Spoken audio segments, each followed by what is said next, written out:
السلام عليكم ورحمة الله وبركاته. أهلا وسهلا بكم. نقدم على أسماعكم ملخص لكتاب قوة الانضباط، 7 طرق يمكنها أن تغير مجرى حياتك، للكاتب براين تريسي. وهذا الكتاب من ضمن قسم التنمية البشرية وتطوير الذات، والكتاب يتكون من 116 صفحة. ونقدم لكم الملخص من قناة كتب مسموعة لكل الأعمار، تقديم محمود جمال. الانضباط الذاتي هو المهارة التي بدونها لن تستطيع تعلم أي مهارة أخرى. وقد تم تعريفه: الانضباط الذاتي كما قال ألدوكس هيكسلي بأنه القيام بما يجب عليك فعله سواء كنت ترغب في القيام به أم لا. والانضباط الذاتي والأهداف، حيث إن 3% فقط من الأشخاص البالغين يدونون الأهداف والخطط، ويكسبون أكثر مما يكسب 97% الآخرين مجتمعين. وتتمثل المأساة في أن الجميع يظنون أن لديهم بالفعل أهداف، ولكن ما يمتلكونه هو آمال وأمنيات فقط. معادلة الخطوات ال7: أولاً، حدد بالضبط ما تريد فعله. ثانياً، دور ما تريد. ثالثاً، ضع موعداً نهائياً لتحقيق هدفك. رابعاً، اصنع قائمة بكل شيء. خامساً، نظم القائمة.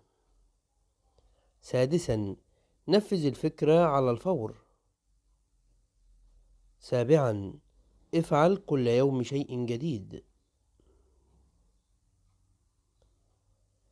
الانضباط الذاتي والشخصية.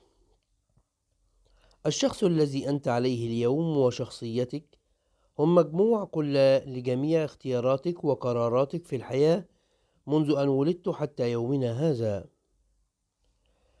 كل مرة تقوم باختيار جيد وتتخذ قرارات حسنة، تزداد قوة شخصيتك ويزداد تقديرك لذاتك، على عكس كل مرة تخاطب فيها بقيمك الاجتماعية من خلال القيام بخيارات سيئة تضعف شخصيتك. في كل مرة تكون فيها بفعل لا تريده، توقف فورا واسأل نفسك: هذا ليس أنا؟ وصمم على ذلك في المرة التالية وستشعر بالارتياح. قرر أن تتصرف كما لو إن كل تصرف من تصرفاتك سيصير قاعدة عالمية يتبعها الجميع. الانضباط الذاتي وإدارة الوقت. إن إدارة الوقت هو في الواقع الالتزام الأساسي الذي يحدد جودة حياتك. يقول بيتر دراكر: لا يمكنك إدارة الوقت، ولكن كل ما يمكنك القيام به هو إدارة نفسك. إدارة الوقت في الحياة في الواقع، وإدارة للحياة، وإدارة للشخصية، وإدارة للذات، وليس إدارة للوقت أو الظروف. حيث إن الوقت أشبه بالسلعة سريعة التلف، لا يمكن تخزينها ولا يمكن استبدالها، ولا شيء حل محاله الوقت، ولا يمكن إرجاعه، ولكن يمكنك تنظيمه وفعل الأمور المهمة أولا. وهذا يعني أن 80% ما تقوم به يستحق 20% أو أقل من قيمة ما تنجزه. ونظرا لهذا التباين، هناك بعض الأشياء التي تقوم بها له أكبر أهمية من أشياء أخرى بمقدار 5 أضعاف أو حتى 10 أضعاف. لذلك عليك جيدا اختيار الأولويات الخاصة بك. إن الافتقار إلى الانضباط الذاتي فيما يتعلق بإدارة الوقت يدفع الناس إلى تسوية المهام المهمة باستمرار، مما يؤدي إلى قضاء المزيد من الوقت في مهام ذات قيمة أقل أو ليست ذات قيمة على الإطلاق. وكلما ألزمت نفسك باستغلال وقتك جيدا شعرت بالسعادة، وصارت جودة حياتك أفضل بمختلف جوانبها. الانضباط الذاتي والصحة. إن الإسراف في تناول الطعام يجعلك تشعر بالتعب والكسل، في حين أن تناول وجبات الخفيفة يجعلك تشعر باليقظة والصحة والعافية. مارس التمارين الرياضية 30 دقيقة في اليوم على الأقل، من خلال السير والركض والسباحة وتحرير جسدك بأكمله. بصفة عامة، امتنع عن أي عادة سيئة مثل التدخين، وحافظ على وزنك المثالي، فكلما كان وزنك مناسبا ليس كثيرا ولا نحيفا كلما شعرت بالمزيد من السيطرة على حياتك. خذ قسط مناسب من الراحة، هذا أمر مهم للغاية. إذا أخذت قسطا كافيا من الراحة ستكون على استعداد لبذل أفضل ما لديك من أداء. حيث أكبر مشكلة يواجهها الناس اليوم فيما يتعلق بالانضباط الذاتي هي الإسراف في تناول الطعام وزيادة الوزن.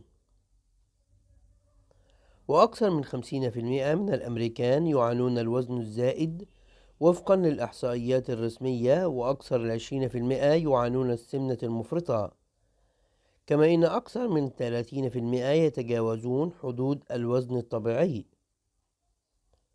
وليس هناك جانب من جوانب الحياة يكون فيه الانضباط الذاتي أكثر ضرورة من جانب سيطرتك على وزنك، وأن تبقي وزنك قيد السيطرة لما تبقى من حياتك. كل يوم أنت تكون بشيء من اثنين: تبني صحتك أو تجلب مرضا لنفسك، مثل قول إديال ديفيس.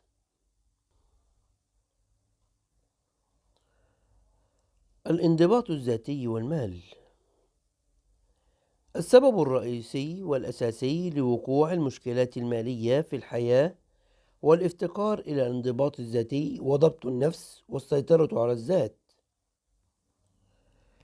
إنه عدم القدرة على تأجيل الرغبة في الإشباع قصير المدى المتمثل في الشراء الفوري، وهو ميل الناس إلى صرف كل مليم يكسبونه والمزيد قليلا، مستكملين عادة بالقروض وديون البطاقات الائتمانية، وهي البداية لتحقيق الاستقلال المالي.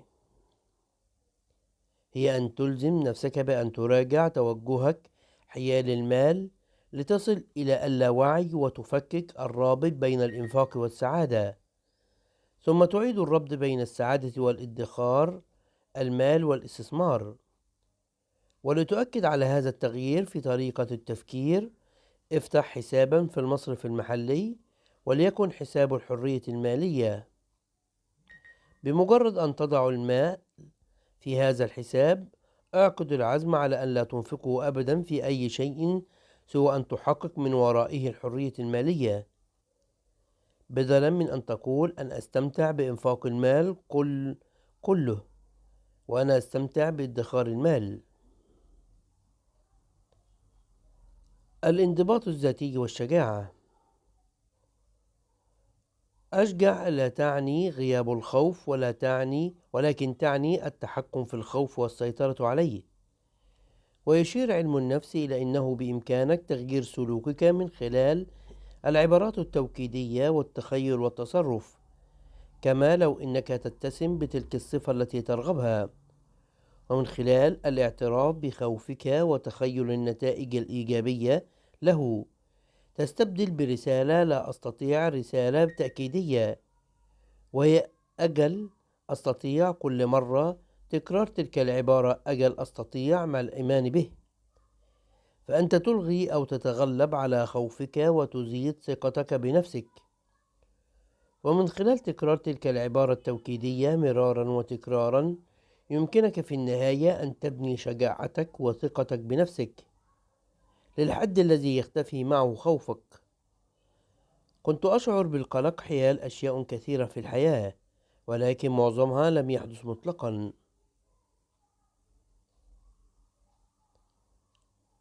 الانضباط الذاتي والمسؤولية. 85% من البشر لا يتحملون مطلقا المسؤولية الكاملة اتجاه حياته. إنهم يشتكون باستمرار وينتقدون باستمرار ويختلقون الأعذار ويلومون الآخرين على عدم شعورهم بالسعادة في الحياة. ومع ذلك وربما تكون تداعيات طريقة التفكير هذه وخيمة، فمن الممكن أن تبدد كل الأعمال في تحقيق النجاح والشعور بالسعادة في وقت لاحق في الحياة. وعندما تتقدم في العمر تصبح متأقلمة منذ سن صغير على أن ترى نفسك غير مسؤول عن حياتك.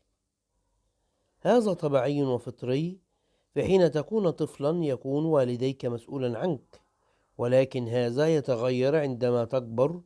فعندما تمارس الانضباط الذاتي وقوة الإرادة في تحمل المسؤولية، فأنت تمسك بزمام السيطرة على أفكارك ومشاعرك، وتصير شخص آخر أكثر فاعلية وسعادة وإيجابية في كل شيء تقوم به.